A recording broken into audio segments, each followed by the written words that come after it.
Hi guys, today we're going to be talking about Amiga on the RS97. So today we're going to be having a look, see if we can get the Amiga emulator running on the RS97. So let's give it a go. So let's turn it on and find out. So first of all, what we need to be looking at is getting the emulator on there. Now I'll put a link in the description to download the Amiga emulator. Let's have a look then. So first off, we have got here we go, UAE for all. So let's click on there and see if we can get anything running. Okay, UAE for all. And what have we got? So no kick ROM found. Alright, so what we need to do is see if we can get the kick ROM, and then we can have a look and see if we can get it working. So I'll speak to you in a bit. Okay guys, so what we need to do is we need to download the emulator for the Amiga, the IPK or OPK, I'm not sure which one it is. So we'll put it on the memory card. This is the memory card I'm using. Now I'm going to use it into the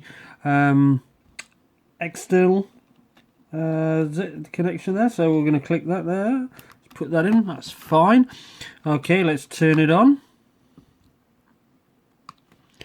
Now, so let's click on the so it was looking for the kick ROM. So what you need to do first, there's two ways of doing it. One, you can plug this up to your PC. You plug it up to your PC via USB cable. As you can see, it's one of those, and the other connections there. It'll go into the back there. Okay, and then the computer will recognise it, but you have to keep your finger on B and turn the machine on. Turn your RS97 on while keeping your finger on B. And then your computer will pick it up and it will allow you to transfer information straight to the internal SD card. But I'm going to do it with the external SD card. So I've loaded a kick ROM on there. So first of all, this way I'm going to do it. You have to download Commander. Now I'll put a link in the description for that as well. So you click on Commander.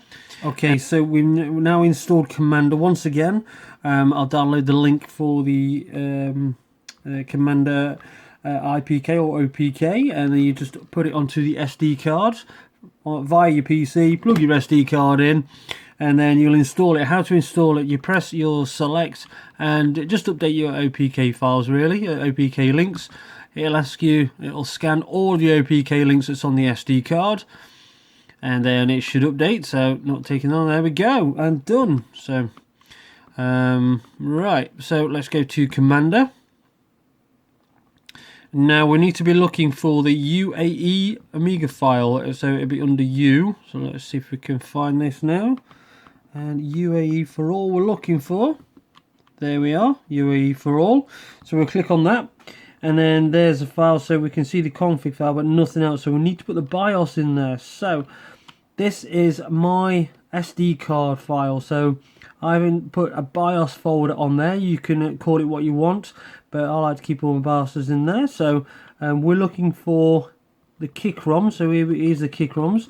So we're going to go with let's go with 1.3. Now it has to be titled kick.rom. If it's titled anything else, well, the .rom will be automatic, but if it's titled anything else, it will not work.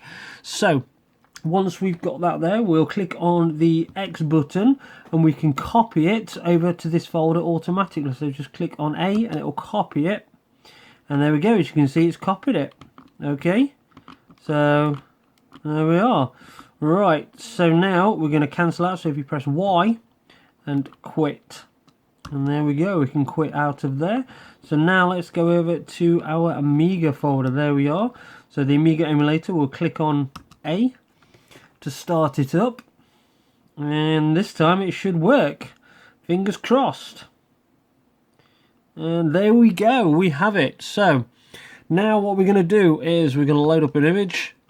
So to get the images, it accepts ADF files, so Amiga ADF files, so they're all the your little discs you used to get.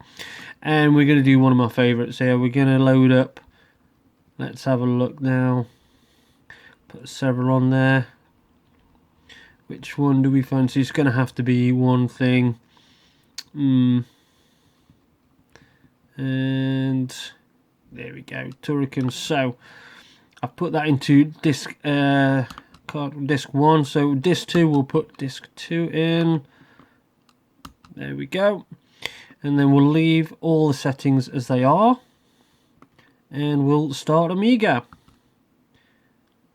As you can see at the bottom there, it comes up with your disk drives, which one's being used. And straight away we've got loading. Oh yes. Now you can tell there is a slight small difference. It is a little bit slow down, but anyway, these two buttons represent left and right mouse buttons, and these are your jump and fire buttons on a joypad straight away. If you click the left shoulder button, it comes up with a mouse, so you can use your mouse for your point and click games, so click it off again. And if you click your right shoulder button, it'll come up with your keys, and as you see, you can alternate keys, you can move your keys and everything like that. So you can choose whichever key you want in case you need to press spacebar. Pretty funky, hey? So take off the right shoulder button, and we're going to press A to get this started. Oh, and the mouse pad. We'll have that, and we'll click that again. Don't forget these two buttons are your mouse keys. It's automatically set up for you straight away. I've done nothing to the config straight away, so let's get this started. It's loading up pretty well. As you can see, it is slightly slow. It's running about 90%, but hey, you know, for Amiga on the RS97, can't complain. And see, if you press start as well, it speeds it up. It gives it a turbo, as you can see there. And wait for the music.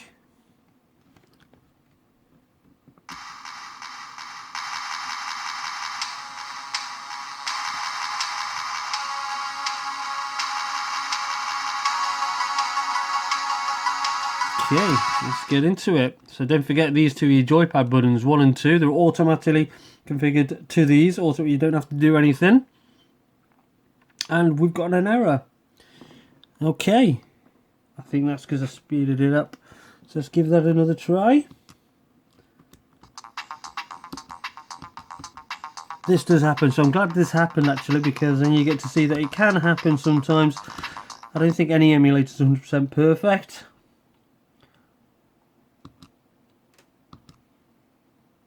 And let's do this again, but we're not going to speed it up this time. We're going to leave it to load up itself.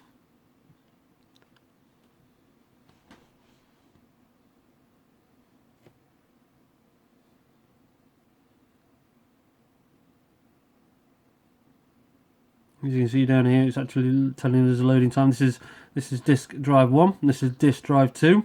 So I think that's quite good. It tells you the actually loading times. There we go, a bit of Turrican 2. As you can hear, it is slightly running slow. Get straight into it.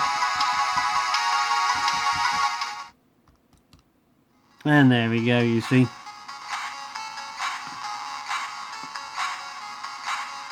Well, this brings back the memories. But yeah, Amiga on the RS97 is a nice little nifty little machine. Personally, I think it's really good. It plays a lot of the emulators. It's not fantastic. It's probably like a Retro Pi 2 or Raspberry Pi 2.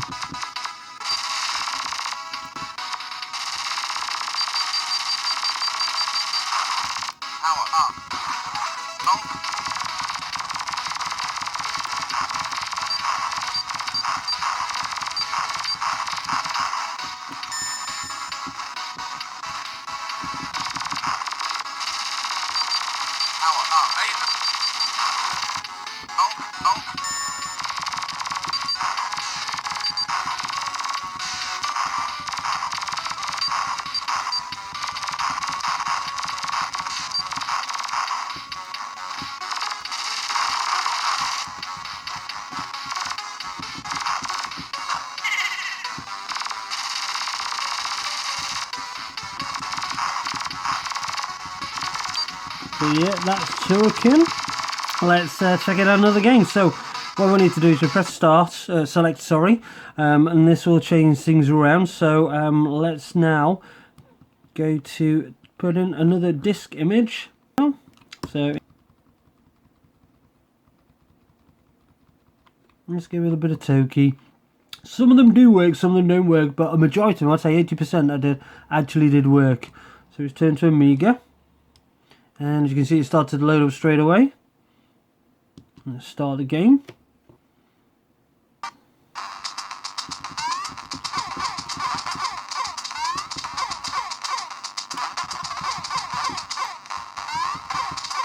And as you can see, Toki is running pretty good.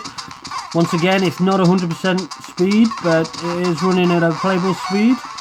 We're talking about 90%. Damn. It booted me. No, no, no, no. That's it. Man, keep your finger on vibrate if you jump up.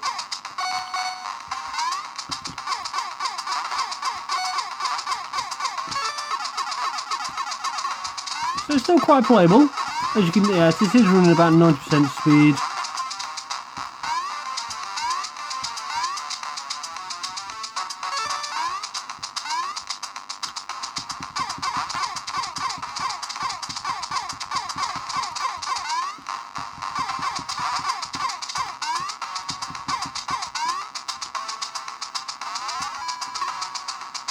Okay, so guys, that is the Amiga running on the RS-97. Pretty easy to set up if you just follow it. Make sure you name it Kick ROM and you put it in the actual UAE for all folder, and download the Commander OPK or IPK if you need to. I'll leave a link in the description. It's very straightforward, pretty easy. So any questions, leave a comment below, and I say thank you very much, and I'll see you soon.